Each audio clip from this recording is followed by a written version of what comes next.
मेरे सभी दोस्तों को नवरात्रि की शुभकामनाएं। तो दोस्तों, आज मैं आपको कुछ ज़रूरी चीज़ों के बारे में बताने आई हूँ और कुछ ज़रूरी चीज़ों के बारे में बता रही हूँ, क्योंकि हमारे उत्तराखंड में बहुत सारी जगह ऐसी हैं कि जहाँ हॉस्पिटल या दवाइयों की सुविधा नहीं होती है। दोस्तों, हमारे उत्तराखंड में ऐसी ऐसी जड़ी बूटियाँ हैं कि जिनके बारे में बहुत सारे लोग तो जानते हैं, मगर बहुत सारे लोग नहीं जानते हैं। तो मैं चाहती हूँ कि हमारे उत्तराखंड में जितने भी लोग हो, सबको हर चीज़ के बारे में पता होना चाहिए। तो मुझे भी इतना पता तो मुझे भी नहीं है, लेकिन जिन चीज़ों के बारे में मुझे पता है तो मैं सोचती हूँ कि क्यों ना और लोगों को भी पता चले। तो दोस्तों, सबसे पहले तो आपको मैं ये बताऊंगी कि इसके लिए आपके यहाँ पे क्या बोलते हैं, और ये अधिक से अधिक मात्रा में हर जगह पे मिलता है। ये नहीं कि कहीं मिलता हो और कहीं नहीं मिलता हो। तो इसको कहीं लुजड़ा भी बोलते हैं, और कहीं बासिया भी बोलते हैं, और कहीं काला बांस भी बोलते हैं, और कहीं बासिक भी बोलते हैं। तो हमारे यहाँ पे तो इसे काला बांस ही बोलते हैं। तो ये काला बांस हमारी बहुत ज़रूरत की चीज़ होती है। हम सोचते हैं कि ये हमारे किसी काम का नहीं है, कबाड़ है, घास है, इसे निकाल दो, इसे फेंक दो, मगर ऐसा कुछ नहीं है। यही काला बांस हमारी बहुत ज़रूरत की चीज़ है। तो आगे आप देखो कि मैं इस काले बांस से क्या कर रही हूँ। आपको बताती हूँ कि ये हमारी ज़रूरत की क्या चीज़ है और हमारे क्या काम आ सकती है।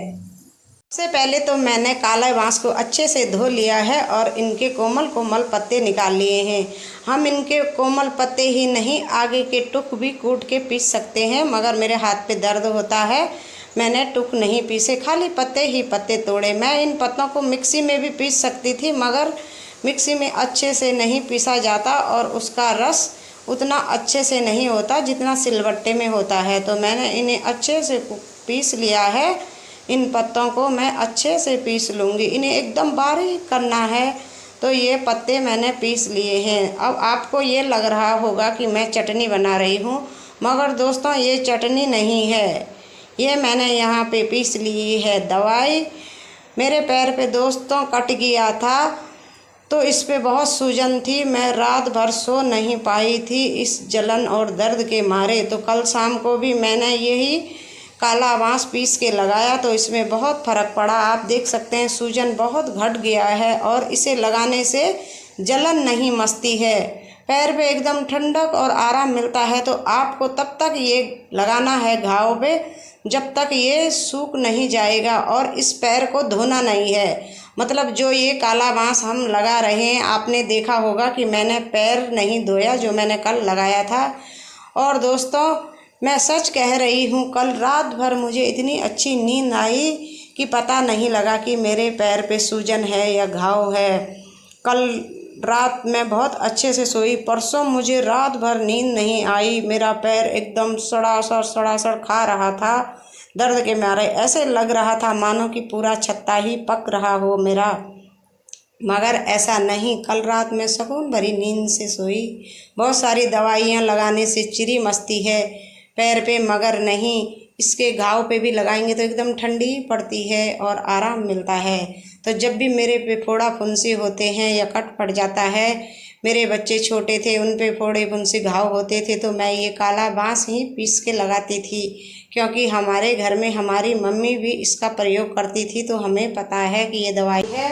जब हमारी मम्मी जंगल घास लकड़ी लेने के लिए जाती थी तो कई बार पेड़ों से गिर जाती थी, तो मम्मी की यही नहीं, कटना फटना ही नहीं, हड्डियाँ भी फूट जाती थी। तो हमारी मम्मी कभी हॉस्पिटल नहीं जाती थी। उस टाइम पे हमारे यहाँ पे दोस्तों रोड भी नहीं थी, गाड़ियाँ नहीं चलती थी, बहुत दूर पैदल चलना होता था। तो हमारी मम्मी जब चल नहीं पाती थी तो ये काला बांस ही हमारी मम्मी पीस के अपने पैर पे लगाती थी।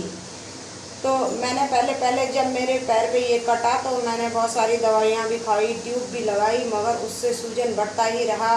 अपने दिल में मैंने भी यही सोचा कि यार ये घरेलू दवाई है, चलो इससे क्या फ़र्क नहीं पड़ेगा। लेकिन जब मुझ पे ज़्यादा ही आफत आने लगी तो मुझे भी फिर काले बांस की ही याद आने लगी।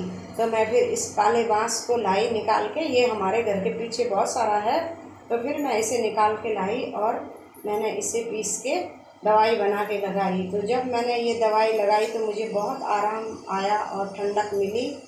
तो दोस्तों, आपको भी कभी कोई दिक्कत हो तो ट्राई करना, और अगर मेरा ब्लॉग अच्छा लगता हो तो लाइक, कमेंट, शेयर, सब्सक्राइब करना। और किन किन लोगों ने इस काले बांस का उपयोग किया है तो कमेंट करके मुझे बताना।